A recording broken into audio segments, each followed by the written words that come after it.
थेट जाऊया विजय वडेट्टीवार बोलतायत। बरोबर गेली अनेक वर्ष सभागृहामध्ये होते, अत्यंत मितभाषी, काही काळ राज्यमंत्री म्हणून त्यांनी काम केलं आणि नेहमी जनतेच्या प्रश्नाला घेऊन धडपड करणारे नेते म्हणून त्यांची ओळख होती। आज विधिमंडळातील एक सहकारी शिवाजीराव कर्डिले यांचं जे काही निधन झालं त्याबद्दल मी माझ्यातर्फे आणि आमच्या पक्षातर्फे त्यांना श्रद्धांजली अर्पण करतो। त्यांच्या आत्म्यास निश्चितपणे ईश्वर स्वर्गात स्थान देईल अशी प्रार्थना करतो। आज या शासनाची बनवाबनवी मी आपल्यापुढे काही मांडतोय। 9 तारखेला एक GR काढला गेला अतिवृष्टी झालेल्या शेतकऱ्यांच्या मदतीसाठी। त्यामध्ये 31,668 कोटी रुपयाचा त्यामध्ये समावेश होता। जवळपास या अतिवृष्टीमध्ये 268 तालुक्यापैकी महाराष्ट्रातील 253 तालुके हे पूर्णतः नुकसानग्रस्त म्हणून त्यामध्ये समावेश करण्यात आलेला होता। परंतु त्यामध्ये काही गोष्टीचा समावेश होता। या माझ्याकडे दोनही GR सरकारचे आहेत। 9 तारखेच्या GR मध्ये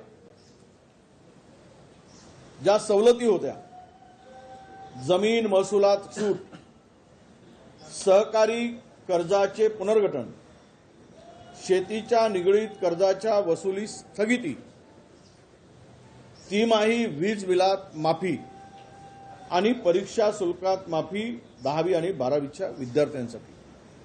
परंतु सरकारने 10 तारखेला कदाचित हा GR घाईघाईमध्ये काढला गेला असेल। यातून आत्ताची सरकारच्या आर्थिक परिस्थितीमुळे मुख्यमंत्र्यांना हे झेपणार नाही अशा प्रकारची परिस्थिती निर्माण झाली असेल। त्यामुळं या GR नुसार ही मदत देणे शक्य नाही असं वाटल्यामुळे 10 ऑक्टोबरला दुसऱ्या दिवशी पुन्हा एक GR काढला। त्यामध्ये या सवलतीचा कुठेही उल्लेख नाही। म्हणजेच लोकांच्या पुढे एक वेगळं मांडायचं आणि शेतकऱ्याची फसवणूक करायची आणि दुसरीकडे मात्र वस्तुस्थिती वेगळी असायची। या संदर्भात अद्यापही केंद्र सरकारकडे मदतीचा प्रस्ताव NDRFच्या मदतीतून गेला नसल्याची माझ्याकडे माहिती आहे। तो का गेला नाही? कदाचित मुख्यमंत्र्यांच्याकडे जी माहिती उपलब्ध आहे, त्यांच्या सरकारमध्ये जी काही बैठक झाली त्यामध्ये जर 268 तालुक्यापैकी 253 तालुके मी दाखवले तर मी कोणत्या ह्याच्याने सरकारकडे मागणी करू अशी काही चर्चा झाल्याची माहिती आहे। आणि यामुळे संपूर्ण शेतकऱ्यांची फसवणूक होताना दिसते। 3.5 लाख रुपये आम्ही शेतकऱ्याला देऊ म्हटलं, ते 3 वर्षाचा प्रोग्राम आहे खरडून गेलेल्या शेतीसाठी। आता 3 वर्ष शेतकरी खरडून गेलेल्या शेतीची दुरुस्ती करत राहील तर तो खाईल काय आणि जगेल कसा? हे जे काही पॅकेज दिलं गेलं, सरकारच्या तिजोरीतून फक्त 6,500 कोटी रुपये जात आहेत।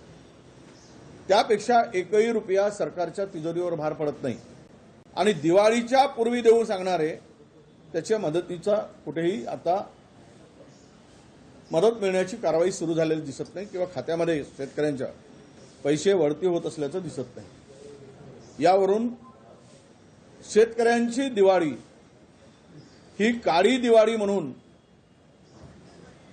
साजरी करावी लागेल अशा प्रकारची परिस्थिती या सरकारनं शेतकऱ्यावर आणलेली आहे।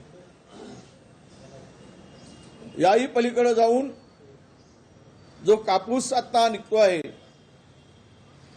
त्या कापूस खरेदीला अद्याप केंद्राने परवानगी दिलेली नाही, सीसीआयची परवानगी नाही दिली। त्यामध्ये 2 अटी टाकल्या होत्या, त्या दुरुस्त कराव्यात अशी मागणी होती। ओलावा, ज्याला मॉइश्चर म्हणतो आपण, तो कमी करावा आणि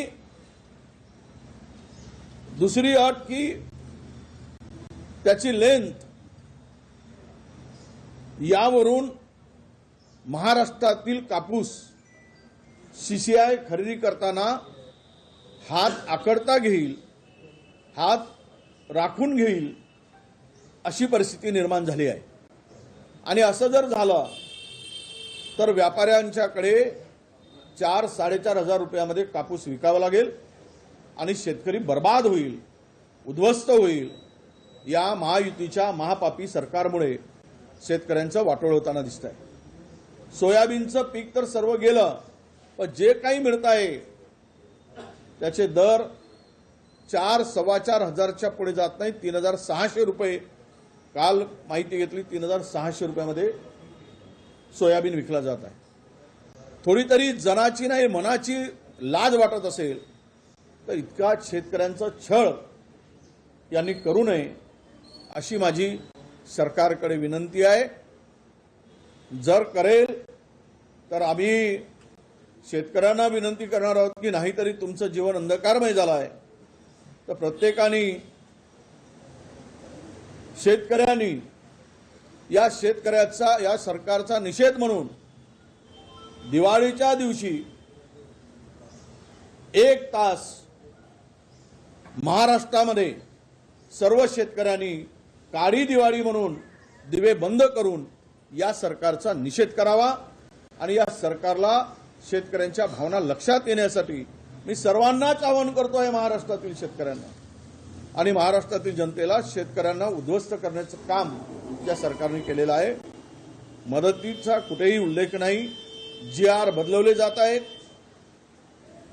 सवलती पहिले घोषित करायच्या नंतर बदलायच्या, हा जो काही प्रकार आहे हा शेतकऱ्यांना अडचणीत आणणारा आहे।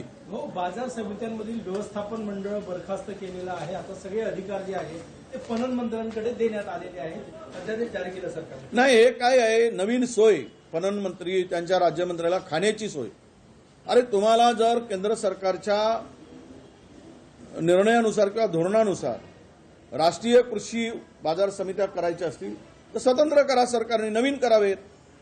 पण शेतकऱ्यांचे प्रतिनिधी निवडून जातात, त्यांना बरखास्त करणं आणि सरकारने प्रशासक म्हणून, अध्यक्ष म्हणून कॅबिनेट मंत्री पणनचे, उपाध्यक्ष म्हणून राज्यमंत्री, हा काय खेळखंडोबा आहे? म्हणजे तुम्हाला मुंबईचा उलाढाल 10,000 कोटीची आहे, तुमची बुरी नजर, वाईट नजर त्यावर आहे। त्यातून या मंत्र्यांना मलिदा खाण्यासाठी, यांची सोय करण्यासाठी, यांना भ्रष्टाचारानं पैसे मिळवण्यासाठी हे हिरवं कुरण दिसत आहे।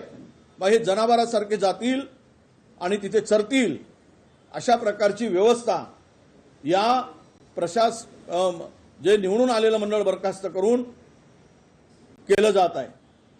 एकीकडे पुण्यासाठी वेगळा निर्णय घ्यायचा, पुण्याच्या कृषी उत्पन्न बाजार समितीसाठी, आणि मुंबईसाठी वेगळा निर्णय घ्यायचा। मला हे वाटतं एकूणच महाराष्ट्रातील या ज्या काही मोठ्या 7 कृषी उत्पन्न बाजार समितीवर प्रशासकांचा जो GR सरकारने काढला त्याला चॅलेंज करण्याचं, देण्याचं काम सुरू आहे। आणि ही तर मी म्हणेल की जनतेच्या, शेतकऱ्यांच्या हक्काच्या ठिकाणी अतिक्रमण करून शासनाने निवडून आलेल्या प्रतिनिधीला दूर करून, रान मोकळं करून स्वतःच्या खाण्याचा नवा मार्ग या मंत्र्यांनी शोधलेला आहे, सरकारने शोधला आहे, असं माझं स्पष्ट आरोप आहे। आज बीडला ओबीसी मोर्चा आहे, तुम्ही नागपुरात आहात, जाणार आहात की नाही, आणि मोर्चाबद्दल काय? नाही, खरं तर मोर्चा काढतायत, ओबीसी बांधव एकत्र येत आहेत, आमच्या शुभेच्छा आहेत। मला तसा काही निरोप नव्हताच त्या मोर्चाच्या संदर्भात, कारण मोर्चामध्ये महाराष्ट्रातील आमचे 3 मंत्री उपस्थित असताना मला आशा आहे की या मोर्चामधून नक्की सरकारच्या प्रतिनिधी म्हणून 2 सप्टेंबरचा JR रद्द करण्याचा निर्णय होईल. आम्ही जरांगेनी जे केलं ते लोकांच्या पुढे आहे, पण अलीकडे जरांगे म्हणून सरकारची पाठराखण होऊ नये. सरकारने जो काळा JR काढून 2 सप्टेंबरचा जे ओबीसीच्या हक्काचं हिरावून घेतलं आहे, याला दोषी कोण आहे? याचं पाप कोणाच्या डोक्यावर आहे? हे पाप करणारे कोण आहेत? तर महायुती सरकार आहे. म्हणून टार्गेट कोण आहे? तर हे महायुती सरकार आहे. कशाला कमर झुकवायला लागली त्या जरांगेच्या पुढे? कशाला माना वाकवायला लागल्या? जरांगेनी त्यांच्या समाजासाठी केलं, तो एल्गार केला असेल, पण सरकारने मात्र 54% ओबीसीला उद्ध्वस्त करताना थोडंही काही वाटलं नाही. त्यांना याची चिंता वाटली नाही. आणि आज जर या संदर्भात 2 सप्टेंबरचा JR रद्द होण्यासंदर्भात जो काही एल्गार मेळावा होतो आहे त्याचं स्वागत करतो, पण 3 मंत्र्यांनी, तिकडे 2 मंत्री आहेत, पंकजाताई आणि भुजबळ साहेब, आणि मंत्री आहेत त्याच्याबरोबरचे आमदार पण आहेत. आमचे पडळकर जे आहेत फार पॉवरफुल आमदार आहे. दुसरे आमदार आहेत धनंजय मुंडे, मंत्री राहिलेले आहेत, विरोधी पक्षनेते राहिलेले आहेत, तेही वजनदार नेते आहेत. तर मला वाटतं 3ही पक्षाचे प्रतिनिधी सत्ताधारी त्या मेळाव्यात प्रमुख उपस्थिती आहे. माझी त्यांना विनंती आहे सर्व समस्त ओबीसी बांधवांच्या माध्यमातून, आता आपण जरांगे पुराण हे तर आहेच, पण तो पुराण कमी करून सरकार पुराण आता अधिक आक्रमकपणे करावं लागेल, तरच तो JR रद्द होईल. नाहीतर आपण म्हणू की आपल्याला आशेचा किरण, हा आशेचा किरण काय करतो हे तुम्हाला सांगावं लागेल. पडळकर यांनी म्हटलेलं की हिंदू मुलींनी जिम मध्ये जाऊ नये, जिम मध्ये गेल्याने लव जिहाद होतो, तिथले कोच मुस्लिम असतात.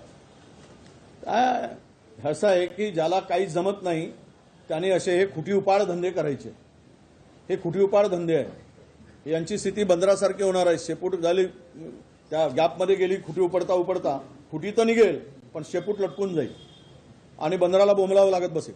हे जे धंदे चालले आहेत, विकासावर बोलायला पाहिजेत. निवडून कशासाठी देतो माणूस? हिंदू मुस्लिम करायसाठी देतो? तुम्हाला लोकप्रतिनिधी म्हणून कशासाठी पाठवतात? जनतेच्या कामासाठी, प्रश्नासाठी, महाराष्ट्राच्या विकासासाठी, शेतकऱ्यांच्या हक्कासाठी, बेरोजगारांचे प्रश्न सोडवण्यासाठी, महाराष्ट्राला उंचीवर नेण्यासाठी. आणि हे सगळे खुटीउपाड धंदे महाराष्ट्रात जे सुरू आहेत, ते खुटीउपाड धंदे हे करण्यासाठीच काही माणसं झाडावर लावणारे, घरावर लावणारे, मंदिर मस्जिदीवर लावणारे काही बंदर पोचले गेले आहेत, असा माझा स्पष्ट आरोप आहे.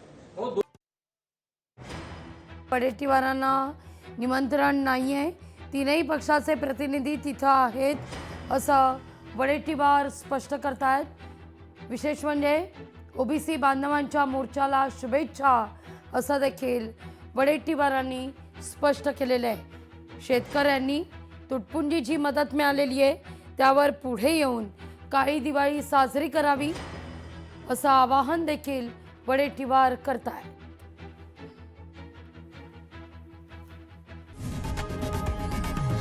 लोकशाही मराठी ऐका, पहा, जागरूक रहा.